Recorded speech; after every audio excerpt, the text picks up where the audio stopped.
여러분 안녕하십니까? 자, 이제 4장으로 넘어왔습니다. 우리가 3장에서 저번 장에서 우리가 객체지향의 주요 개념들에 대해서, 그죠? 객체지향의 개념. 그래서 굉장히 중요하다라고 제가 말씀을 드렸어요. 객체지향에 많은 용어가 나왔는데 그러한 용어들을 여러분들 잘 정리를 하셔야 되겠습니다. 특히 좀 어려운 용어들도 있지만 그러한 이제 용어들과 연관된 자바의 구조들이 이제 4장에서부터 쭉 나오기 시작을 할 텐데요. 자, 4장에서는 우선 자바 언어의 기본적인 구조에 대해서, 기본적인 요소들에 대해서 설명을 하는 시간입니다. 그래서 제가 이제 어떻게 배열을 했냐 하면 4.1절에 일단 자바 응용 프로그램을 한번 분석을 해보자. 조금 앞에서는 간단한 예제 프로그램을 한번 본 적이 있는데 그것과는 좀 다른 형태의 응용 프로그램을 한번 분석을 일단 해보고, 랭귀지는 배우지 않았지만 또 자바 애플리 프로그램도 한번 분석을 해보자. 그래서 미리 배워서 미리 랭귀지를, 프로그램을 먼저 한번 본다는 얘기죠. 우리가 새로운 언어를 배울 때에도 미리 한번 그 프로그램을 그 영어를 배울 때에도 문장을 통째로 외워서 문법을 그 문장으로부터 이제 문법을 배우듯이 이제 그렇게 한번 해보려고 두 개를 뺐습니다. 앞에서도 한번 그런 걸 본 적이 있었죠. 3장 마지막에서.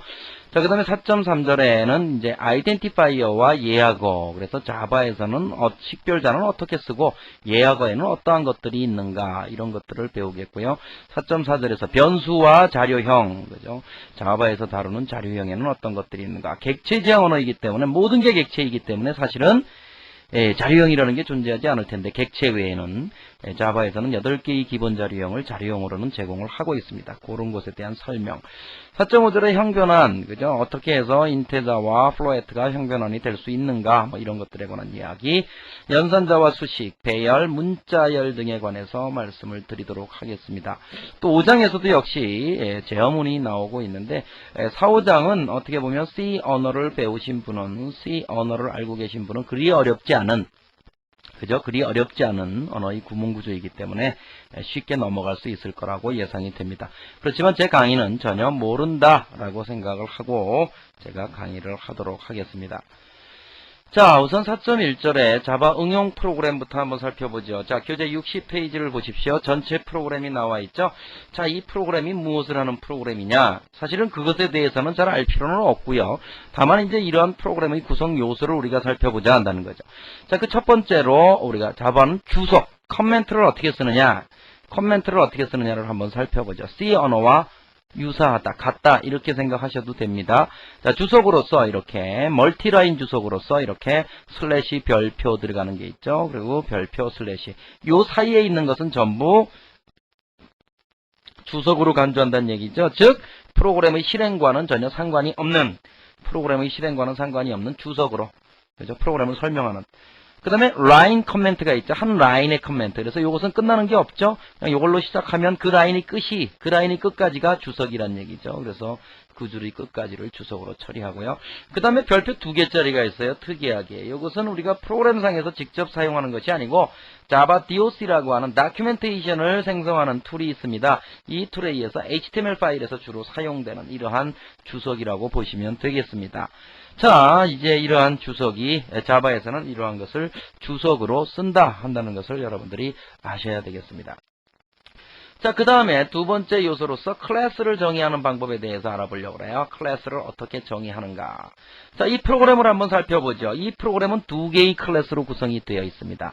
자, 첫 번째 클래스가 하나 있죠. 자, 클래스는 이렇게 클래스로 시작해서 클래스 이름으로 시작해서 시작했다, 끝났다. 자, 이 클래스에는 보니까 클래스에는 무엇과 무엇을 가질 수 있다 그랬습니까? 그 클래스의 속성과 그 클래스의 동작을 나타내는 메소드로 구성된다 그랬죠. 자, 속성으로서 인테저 C가 있네요. 인테저 타입의 변수 C가 클래스의 속성으로 있고요. 그 다음에 요거는 메소드 같죠? public integer add 해가지고 메소드 같고요. 그 다음에 두 번째 클래스가 있죠. 클래스 exam test.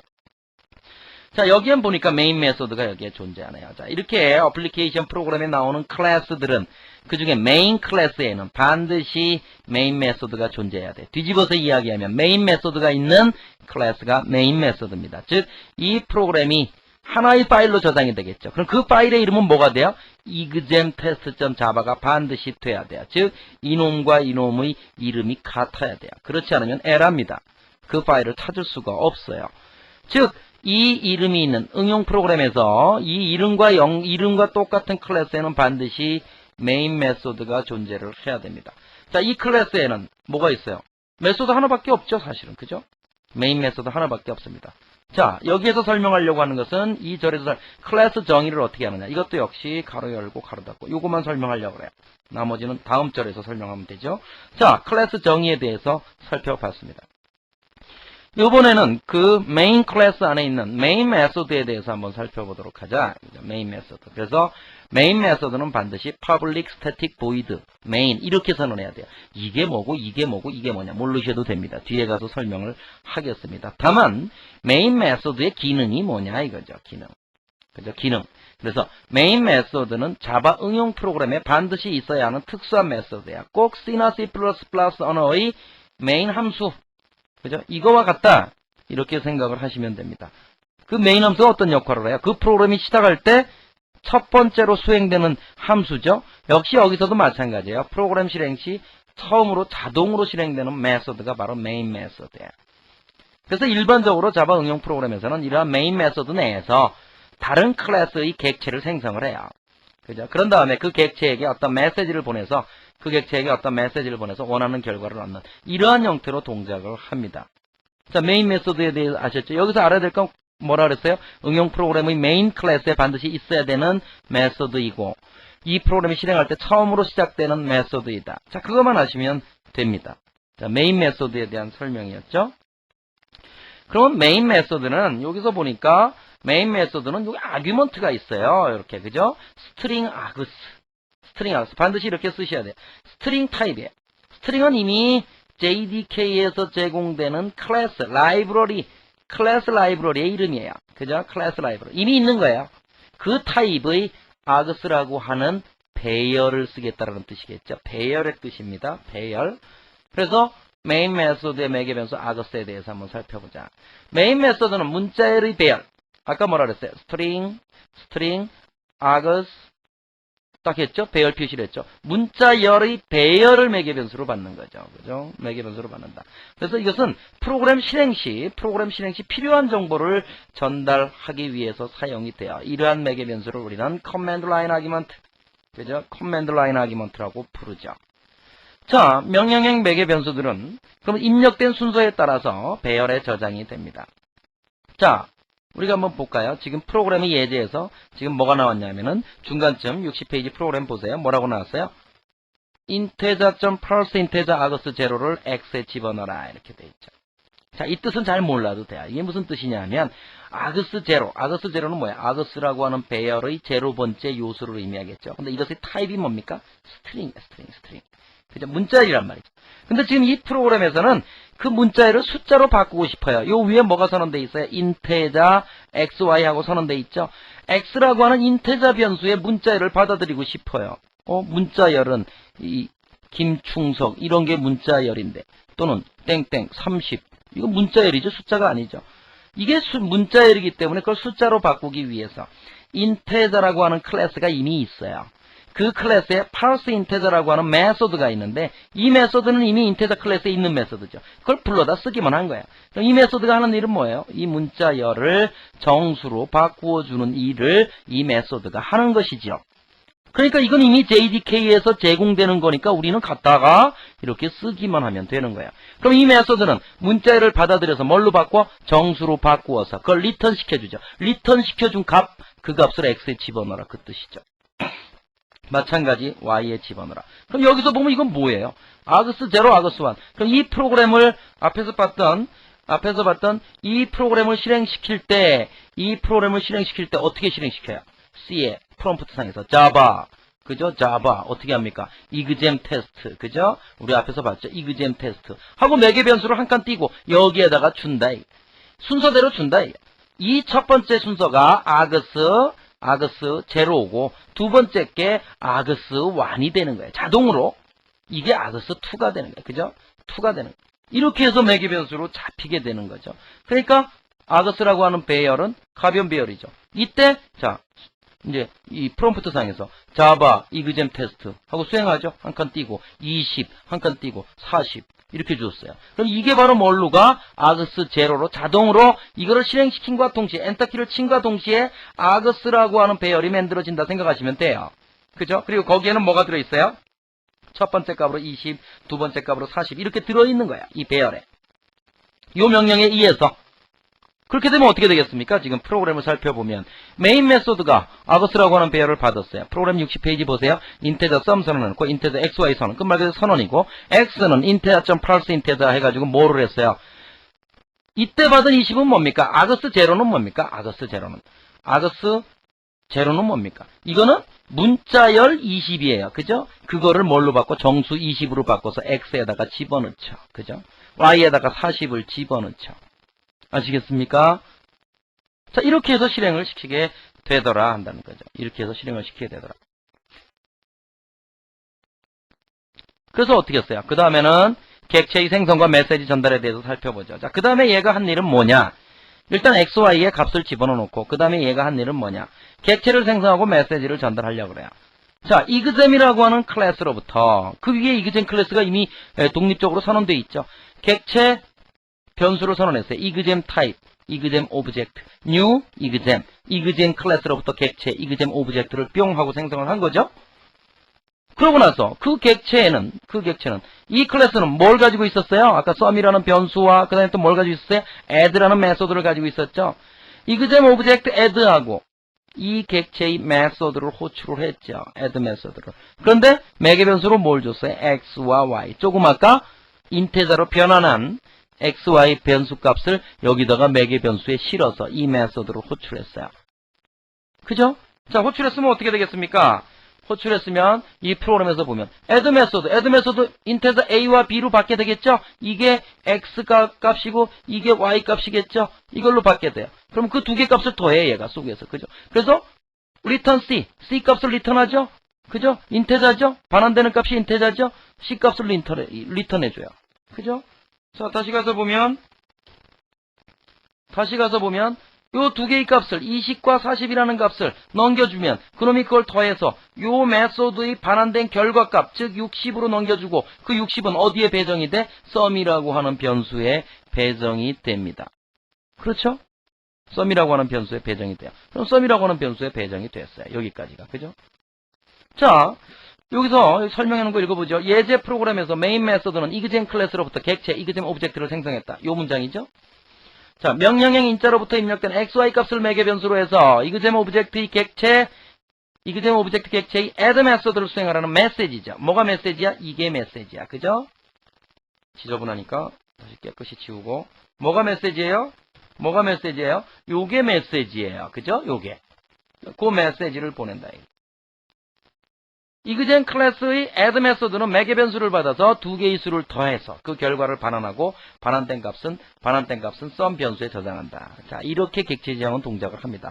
이런 메시지를 보내서 그 객체에게는 이미 add 메소드라는 놈이 있는 거죠. 자, 그 놈을 불러서 그 결과를 받아요. 그죠? sum 변수에 저장을 해요. 그 프로그램의 마지막 줄 한번 볼까요? 표준 출력을 사용을 하고 있는데. 그죠? 자, 자바에서의 입출력은 다양한 종류의 하드웨어 장치들과 무관하게 설계되어 있어요. 14장에서 자세하게 설명을 할 텐데요. 자, 자바 언어는 뭐예요? 아까 우리가 앞에서 뭐라 그랬어요? 한번 작성돼서 클래스 파일로 바뀌면 이 파일은 이게 매킨토시에서 수행이 되든 이게 유닉스에서 수행이 되든 이게 PC에서 수행이 되든 다 수행이 돼야 된다 그랬어요. 그럼 이 파일이 어떤 입출력의 기능을 가지고 있다 이게 화면에 출력을 하든지 그죠? 매킨토시 입출력 방법 틀릴 거고 유닉스 틀릴 거고 PC 틀릴 것이다. 그렇기 때문에 자바 입출력은 이런 하드웨어 장치들과는 전혀 무관하게 독립적으로 설계가 되어 있습니다. 그래서 입출력이 조금 복잡해 보이기도 해요. 그렇지만 독립적으로 설계됐기 때문에 어떠한 형태의 프로그램에서든지 간에 일관된 형태로 입출력을 수행을 할 수 있어요. 그래서 표준 출력을 위해서 시스템 클래스와 아웃 객체, 사실은 아웃이라는 걸 설명하기가 좀 어려운데요. 아웃 객체 그리고 프린트 ln 메소드를 이용을 해요. 프린트 ln 메소드는 문자열을 매개 변수로 받아서 화면에 출력하는 즉 표준 출력이에요. 그죠? 그래서 예제의 매개 변수에 사용된 정수형 변수 sum의 값은 문자열로 자동 변환되어서 출력돼요. 자, 예제를 보죠. system.out.println 무슨 C에서 그냥 프린트 F 하고서 뭐 이거 주문되는데 이건 왜 이렇게 복잡하냐 이거. 객체 지향이기 때문에 그래요. 이미 프린트 ln 화면에 문자열을 출력하는 메서드는 이미 만들어져 있는 거죠. 그죠? 그럼 우린 불러다 쓰고 매개 변수로만 값을 주면 그놈을 찍어내는 거야. 그런데 뭐가 이렇게 복잡하냐? 시스템, 클래스 이름이고 out은 사실은 클래스 변수입니다. 클래스 변수인데 이건 특수한 변수로서 항상 프린트 스트림 클래스의 객체를 가리키고 있어요. 이게 객체를 가리킨다 이거야. 객체 이름이다 이거야. 그죠? 그러니까 요거는 그 객체의 메소드겠죠, 당연히. 시스템 클래스의 메소드가 아니고. 그럼 이게 도대체 어떻게 된 거냐? 뒤에 가서 설명할 텐데 이 이유는 시스템 클래스는 항상 그 프로그램이 실행되는 시스템에 관한 정보를 가지고 있어요. 그러면 이 프로그램이 여기에서 내가 뭐라 그랬어요? 자바 프로그램은 이 어떤 프로그램에서 라이브러리를 쓰면 그 라이브러리 클래스를 이 클래스 파일에 포함한다 그랬어요? 안 한다 그랬어요? 안 한다 그랬어요. 그놈이 실행되는 환경에 가서 그 환경에 있는 라이브러리 클래스를 가져다 쓴다 그랬어요. 그죠? 시스템이라고 하는 클래스는 그 현재 설치되어 있는 시스템에 관한 정보를 가져요. 그놈이 맥이면 맥, 유닉스면 유닉스. 왜냐하면 실제 맥 모니터에 프린트하는 거하고 유닉스 모니터에 프린트하는 거하고 틀릴 거 아닙니까? 그렇기 때문에 이러한 방법을 쓴 거예요. 지금 조금 이해가 어려우시죠? 어려워도 상관없습니다. 뒤에 가서 다시 설명을 하니까. 여기서 여러분들이 아셔야 될 것은 프린트 ln이라고 하는 메소드에다가 이러한 매개 변수를 주어서 출력을 시키고 있구나. 이것만 아시면 돼요. 이렇게 복잡한 이유는 요게 현재의 실행 중인 시스템, 이 프로그램이 실행되는 시스템이 시스템에 관한 정보를 가지고 있고 그 시스템에 관한 정보와 연관되어서 아웃 객체에서 프린트 ln 메소드를 수행해야 되기 때문에 객체 지형에서는 이러한 형태로 데이터 값을 출력한다. 그죠? 자, 프린트 ln 메소드는 문자열을 받습니다. 문자열 플러스 이건 뭐예요? 지금 인테저 변수야. 그죠? 플러스입니다. C에서도 마찬가지였죠? 이럴 경우 어떻게 됩니까? 이놈이 뭘로 변한대요? 문자열로 변환이 됩니다.